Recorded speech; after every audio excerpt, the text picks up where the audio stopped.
Well, hello, and thank you for joining us for our Bible study today. We are wrapping up Unit 24, Session 4, and we're here talking about Jesus being transfigured. So if you have your Bibles, go ahead and open to Matthew 17. If you have your daily discipleship guide, you can open up to page 121, and we're going to prepare to get started. As we do so this morning, I just want to ask you this question. Have you ever seen something amazing? Not something neat or unique, but something that has left you awestruck. Maybe it's going to the mountains or going to the ocean or going to some beautiful site where you just take in creation and the perspective at which God made things. Recently, I was in Florida with some family visiting, and we had gone over to the beach one day to the Atlantic Ocean, and just standing there in the water, feeling the power of the waves, understanding the non-stop movement of the water and how the waves just continue to crash in and out, feeling the power of the water. I was just reminded how big our God is, how strong, how powerful He is, to think that He spoke the universe into creation. And it put things into perspective for me. It really helped me not just focus on the creation itself, but to focus on our Creator and understand how big and powerful God is. In our story here in Matthew 17 today, we see that Peter, James, and John, they have an amazing moment where they see something right before their very eyes where they are awestruck, and they just can't believe it. Jesus, they get to witness Him being transfigured. They get to see Elijah and Moses. It's an amazing scene, and it really helps to put things into perspective for them and to understand what Jesus was here for and what His mission was. And so let's jump right in to our text today, Matthew 17, beginning in verse 1. And we're going to see three things this morning. We're going to see, first of all, how we get to experience God's glory. And so let's read verses 1 through 5. And after 6 days, Jesus took with Him Peter and James and John, His brother, and led them up a high mountain by themselves. And He was transfigured before them, and His face shone like the sun, and His clothes became white as light. And behold, there appeared to them Moses and Elijah talking with Him. And Peter said to Jesus, Lord, it is good that we are here. If you wish, I will make 3 tents here, one for you, one for Moses, and one for Elijah. He was still speaking when, behold, a bright cloud overshadowed them, and a voice from the cloud said, This is my beloved Son, with whom I am well pleased. Listen to Him. Now, what an amazing moment that Peter, James, and John take in right here. They had this really unique experience with Jesus like no one else had. They're standing there on top of this mountain with Jesus. They reach the peak, and all of a sudden Jesus explodes with light. His face becomes radiant, shining like the sun. His clothes become white like light, it says. And Peter and James and John, they also see Elijah and Moses standing there right with them. Now, we understand how powerful light can be. Like when we go outside and we look up at the sun, we understand the sun is powerful. When you stare at the sun just for a moment, it causes some damage to your eyes. It causes you to have to see white spots and to mess with your vision, and it really affects you. Even though the sun is 93 million miles away, it still has an impact on us looking at it just for a moment. Now think about that, and think about how powerful and intense this moment was for Peter, James, and John. Now the thing about this moment is they were seeing and experiencing the glory of God.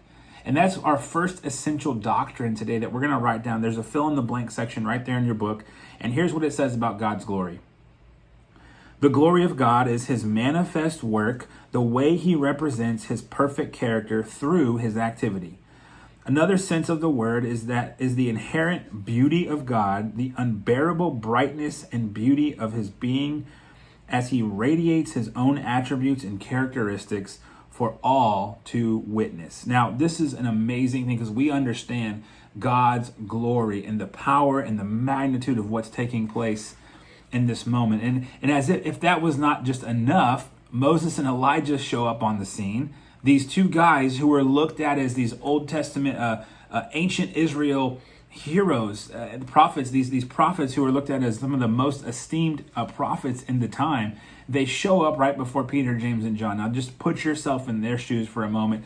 Peter doesn't really know what to do, so he starts acting as if he needs to build some tents and kind of starts trying to get to work, but he misses out on the power of this moment. What's happening here is Moses and Elijah are showing up to fulfill Old Testament law, to say that Jesus came to fulfill the law and the prophets, that in Jesus, he was the fulfillment of both. We see that Moses was regarded as this prototypical prophet of Israel, and that Elijah was perceived as a new Moses and a forerunner to the Messiah. Both of these guys had amazing ministries, doing a lot of great things for the kingdom, but both of their ministries ultimately only pointed towards Jesus. They weren't Jesus. They weren't on the same level of Jesus.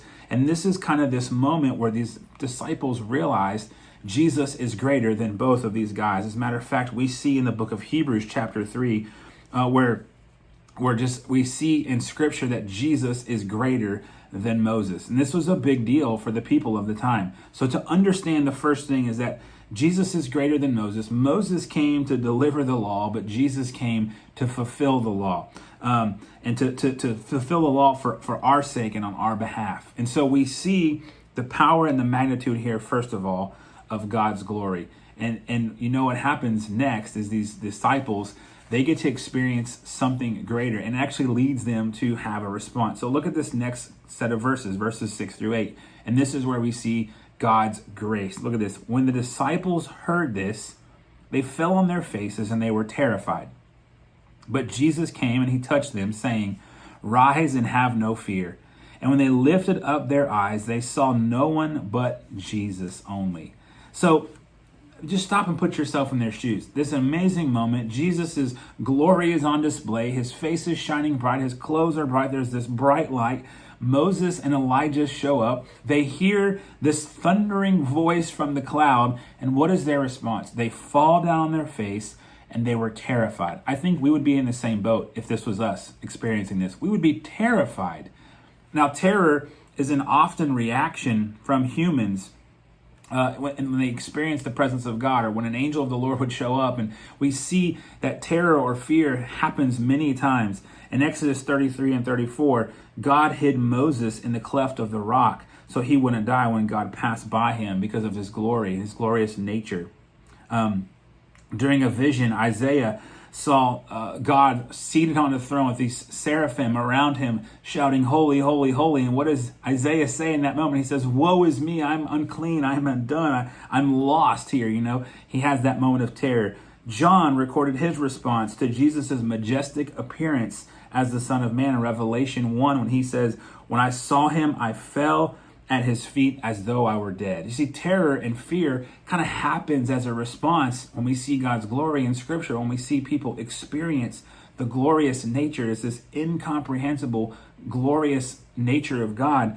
But the next thing that we see that in verse 6, but in verse 7, we see that Jesus, he reacts in a way that we can all identify with. It says, Jesus came to him and he touched them, saying, "Rise and have no fear." See, the only way the disciples were going to move out of terror at this thunderous voice and the sight that they were seeing is if God himself would step in and invoke their courage through his grace. You see, we experience that. It's his glorious grace that God calls believers to not be afraid. Just as Jesus himself spoke to his disciples here as they were frightened, he says, "Rise, do not be afraid. I will give you courage." I'm inspiring this courage to come about you right here because I'm making the first move. I'm coming to you. If Jesus didn't move in this moment, if Jesus didn't come to them and touch them, the disciples might have just stayed where they were in fear and trembling and being terrified. But we notice that God moved first. He sent Jesus, and Jesus in this moment, Jesus is touched, stems courage in the heart of the disciples, gives them this new understanding of his grace. And we, through our salvation, we have the same exact thing. If it wasn't for Christ and his movement in our life and the fact that he came to provide us a way to him, we would be lost in our fear. We'd be lost in our terror. We would have nowhere to look. We would be so confused without hope. But Jesus came and made the first move. And I love that picture. I love what it says in the Bible in Romans 5:8, that while we were still sinners, Christ died for us. That when we were still at this state of being lost and being unaware of our need, that Jesus moved first, that he began to put things into motion, and he met us where we were, and he offered us new life, and he gives us courage to stand up and to face the things of this world through him. And so I love that we see that right here in this passage. And I love that we see that in Romans as well. And we continue to understand and reflect on that even in our lives as we walk about in our days today. We have the opportunity through Jesus to stand up and have courage because of his grace. And so that leads us into point number 3. We see God's glory, we see his grace, and now we see his plan. Look at verse 9 through 13. And as they were coming down the mountain, Jesus commanded them, "Tell no one the vision until the Son of Man is raised from the dead." And the disciples asked him, "Then why do the scribes say that first Elijah must come?" He answered, "Elijah does come, and he will restore all things. But I tell you that Elijah has already come, and they did not recognize him, but did to him whatever they pleased. So also the Son of Man will certainly suffer at their hands."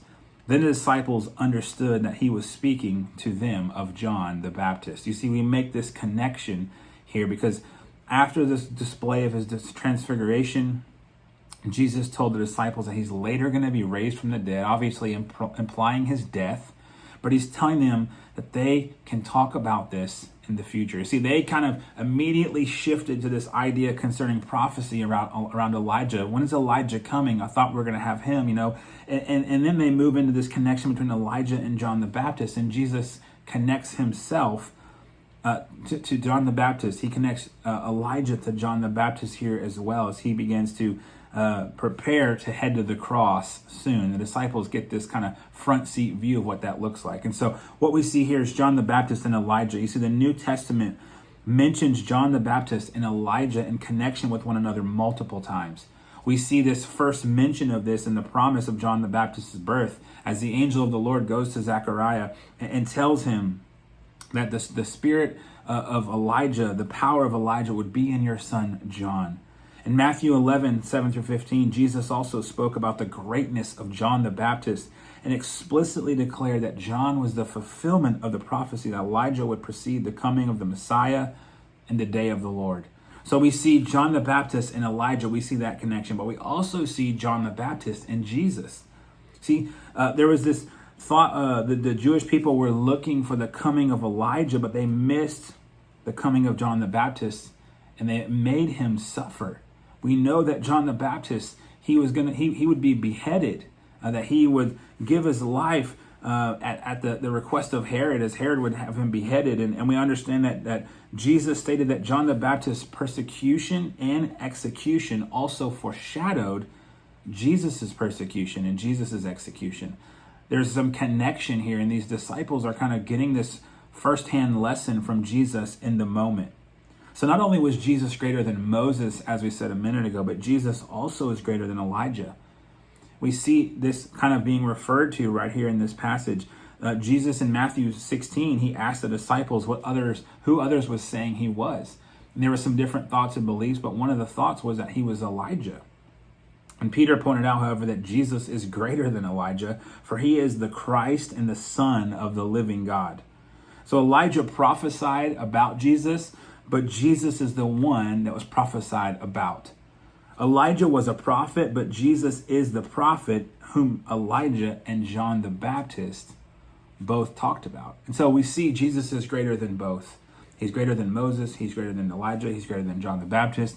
And in this moment, these disciples had this opportunity to have a front row seat to Christ being exalted after his death. As he's telling them this, he's telling them that they didn't recognize John the Baptist. They're not recognizing me, and the same thing is going to happen to me. But you can have hope in my resurrection, because he says, don't tell this vision until after I rise from the dead. So I love that. And that leads us to our final essential doctrine for today, Christ's exaltation. And it says this, you can write these down in your blanks. Whereas the death of Christ was the ultimate example of his humiliation, the resurrection of Christ from the dead was the first and glorious example of Christ's exaltation. Christ is exalted when God raised him from the dead, and Christ was exalted when he ascended to the Father's right hand. He will be exalted by all creation when he returns. All of these aspects work together to magnify the glory and the worth of Christ, resulting in the praise and the glory of his grace and rescuing sinners. And so With all this in mind, thinking about God's glory at the Transfiguration, thinking about his grace, thinking about his plan, it leads us to kind of a response. And so right here in your Discipleship Guide, page 125, you see this My Mission section. Each time we walk through this, it's just a time for us to reflect and for us to think about, for the disciples in this moment, for Peter, James, and John to have this glimpse of the transfiguration of Jesus, to understand that he's going to give his life, he's going to be raised from the dead, and this is going to be the story they tell. It's the same for us. You see, we on this side of the scriptures, we know the end, we know the outcome, and we know that Christ is our hope. And so because we've beheld the glory of Christ and our salvation, we should be living in urgency to share the gospel, to share the hope with anticipation in this dark world that Jesus is coming back, that he will return, and that when he does, we will experience his glory in a whole new way. Now is the time that we can experience the grace of God as we walk through our lives, and now is the time that we can help continue to see God's plan in action on this earth. And so there's a couple of reflection questions right here in your My Mission section. I'd encourage you to kind of walk through those individually this week. Just ask yourself some of these questions, process this, and begin to think about, how am I living my life for others to see the glory of God through me?